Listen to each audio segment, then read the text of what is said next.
and today we're going to take a look at a classic 1995 crime thriller movie, called Say 7N. The movie starts with a middle-aged man getting ready to leave for work.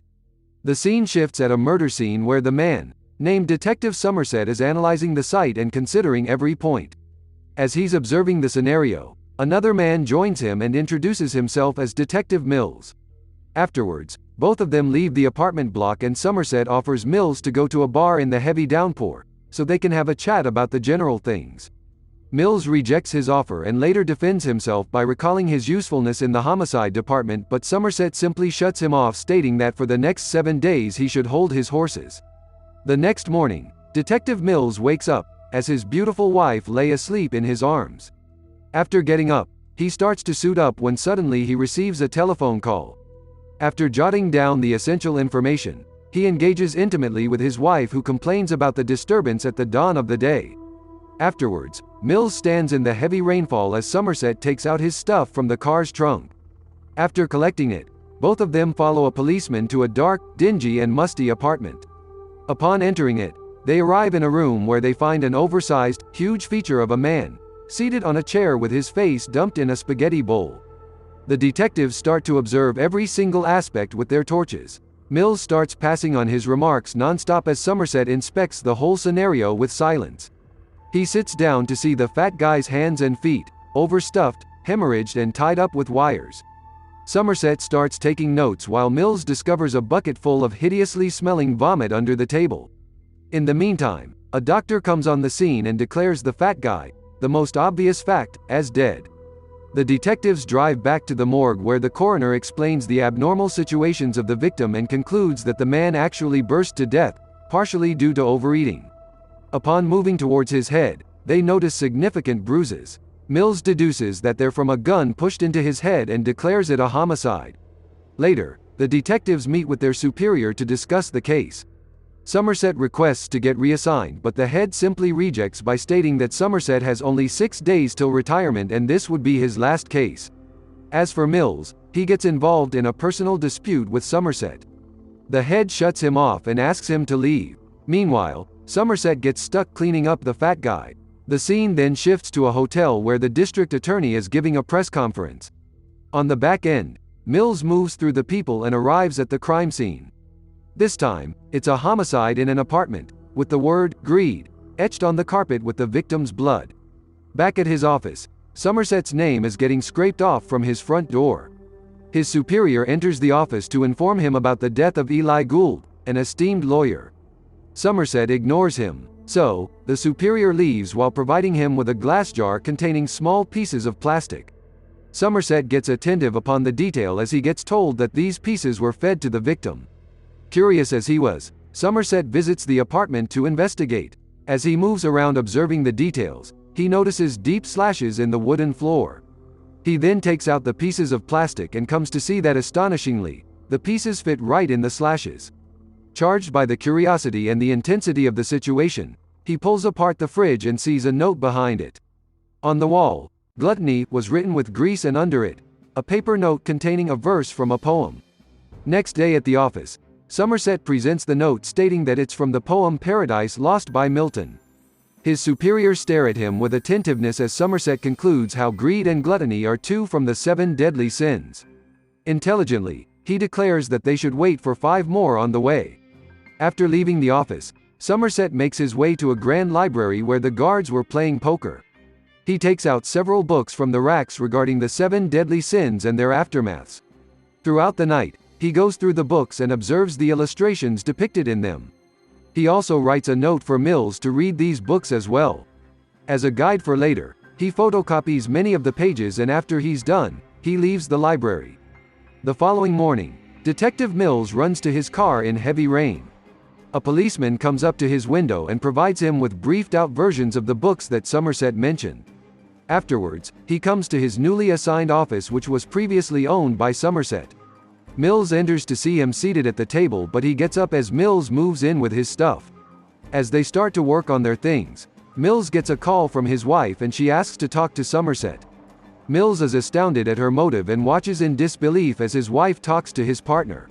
As the call ends, Somerset states that he's invited to a family summer at Mills' place.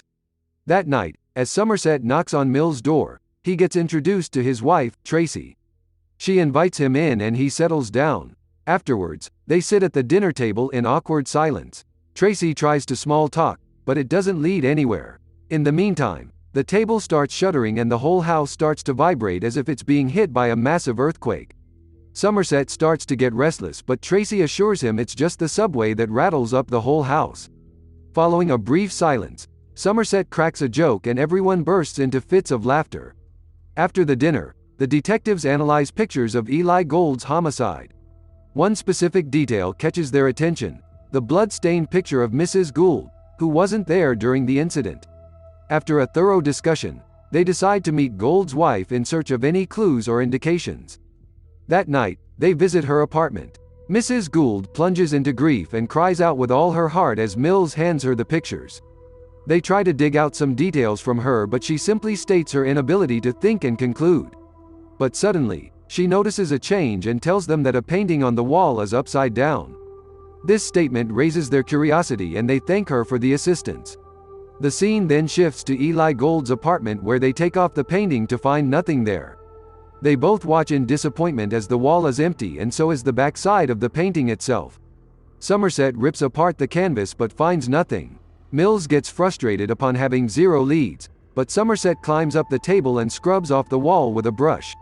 To their utmost amazement, some fingerprints appear on the wall. Immediately, the forensics team is called and everyone looks in sheer bewilderment as a message stating, "Help me," is visible under the blue light. The fingerprints get sent to the database and both of them wait for untellable time until it gets a match. After a day, they get woken up by the authorities and everyone goes into action. The detectives raid the apartment block along with the SWAT team and many police officers. They arrive at apartment number 306 and break down the door. The SWAT enter a room and come across a person lying in the bed, covered with sheets. The officers call out to him, and as he doesn't wake up, they lift the covers. Suddenly, they retreat in extreme horror and disgust as a decayed and rotten corpse is seen strapped to the bed. The officers shout for the detectives to come take a look. Upon arriving, Mills orders them to leave the place. Meanwhile, Somerset notices the word, "sloth," painted on the wall. Mills finds some pictures on the tableside in a sequence, starting a year ago. As he looks at the hair samples and all of the other stuff, one of the SWAT officers nears the corpse to look at him. In a sudden flash of moment, the hideous-looking man gets alive and everyone falls back in horror. All of them pull out their guns as the wretched man twists in his straps. Somerset immediately calls the ambulance and the body is taken away. Later, as they discuss the scene, a photographer comes up and snaps their pictures. Mills loses his temper and shouts at the photographer to make him go away. Afterwards, they visit the hospital where the doctor describes the despicable situation of the man. Somerset asks if he will be able to speak, but the doctor informs that he chewed on his own tongue a long time ago. With nothing to look forward to, they both leave. At his home, Somerset gets a call from Tracy who asks him to meet her tomorrow morning. The next morning, they meet at a restaurant and Tracy shares her feelings with Somerset. She explains how she hates the city, and reveals that she's pregnant but hasn't told Mills. She asks Somerset to advise her. In the reply, he shares an experience of his own when he had a relationship. His partner got pregnant but he didn't want to bring the kid into the ruthless, deadly world he knew so well. As a result, their relationship didn't work out due to the contradictions. Therefore, he advises her to keep the news to herself and don't tell Mills. After their brief meeting, Somerset is in the office and discusses how the killer is fully prepared and patient. In a flurry of thoughts, he gathers Mills and takes him along to meet someone, while deducting how the killer takes his inspirations from primitive books. They wait at a cafe and as a man arrives and sits in front of them, Somerset offers him the cash he retrieved from Mills. Later, they sit in an office. Somerset explains that the guy is from the FBI. The bureau keeps a record of the people searching for uncommon books and with that, they can retrieve the address. In the meantime, the FBI guy comes and hands them an envelope.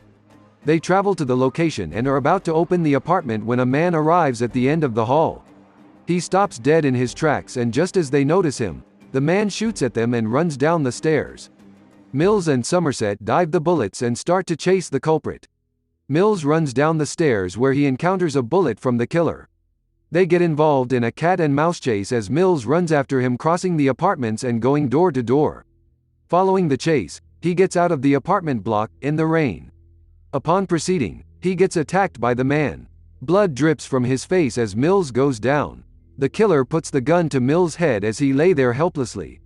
After a while, the killer surprisingly takes off, leaving him alive.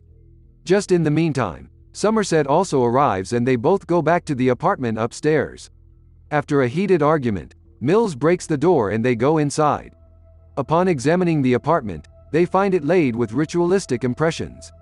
The holy crosses and various other religious stuff are scattered all around.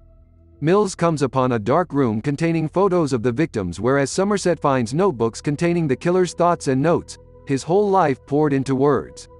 In the meantime, the culprit's sketch is made out, and as they're examining the apartment, a phone starts to ring. Mills hurries and pulls it out from a hidden place and answers it. To their utmost surprise, it's the killer, who starts by stating that he admires them and how they've carried on their efforts. In the meantime, Somerset records the whole call. Later, as they go through the pictures, they come across a blonde hooker. Afterwards, they visit a kink shop where the owner provides them with a picture and suitable info about a weird unit he custom made for John Doe. In the meantime, they get the call that the blonde hooker has been found. They visit the club, and as they enter the whorehouse, Somerset sees "Lust" engraved on the wooden door. Inside, a hooker lay dead on the bed, while a man is shrieking in terror as the officers assist him. Mills orders him to get out and take him to the police station. As the investigation proceeds, the murderer of the prostitute is trembling with fear, his face ash white and in complete shock as Somerset puts a picture of a dangerous-looking BDSM instrument. The picture showed a custom-made, male leather lingerie with a sharp dagger placed at the groin, pointing forward. The guy cries and shudders in fear as he explains how John Doe made him kill the prostitute at gunpoint. The next day, 911 gets the report of another killing. The detectives arrive on the scene of the murder of a beautiful woman. She lay in her bed with her face all messed up and bandaged afterwards. The wall behind her bed portrayed the word, "Pride." After the visit, the detectives return to their office where John Doe comes and gives himself up. The whole police station goes into action as he surrenders himself. Mills gets extremely furious and agitated, and he orders John to get down on the ground. John asks for his lawyer, and it is revealed that the man scraped off his fingertips to get rid of the fingerprints. The lawyer states that John will give himself up completely, with a confession if they follow his conditions, otherwise 2 more bodies will end up dead. Mills agrees with the deal, and later they get ready for their adventure. They get wires taped up against their chest and they drive off with John Doe. As a rescue backup, a police chopper also rises in the air. They make their way through the town and lead towards the suburb areas. The chopper tails them as the car leaves the highway and treads along a narrow road. Meanwhile, they start questioning John about his activities. In his reply, John states the reason behind the murders, how each one of the victims was involved in one of the 7 deadly sins. As they talk, John defines the area at which they were going to make a stop. Somerset dispatches it to the chopper. As they arrive at the spot, they get out of the car and observe the deserted place. They find themselves in the middle of nowhere, and only surrounded by electric towers. As they move John out of the car and into the field, Somerset sees a van coming down the road. He runs to his vehicle to stop the car. Meanwhile, Mills stays with John. Somerset stops the van and gets the driver out at gunpoint. In his defense, the driver states that he's simply delivering a package, and with that he gets out a box from the trunk and gives it to Somerset.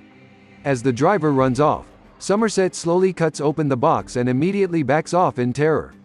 He immediately calls off the chopper and runs towards Mills. In the meantime, John starts to play mind games with Mills as he describes the incident by mentioning Tracy. He keeps on explaining how he entered the house and beheaded her. In the meantime, Somerset also arrives and Mills demands an explanation. Somerset tries to control him, but he loses himself as the news of the tragic death of his wife hits him.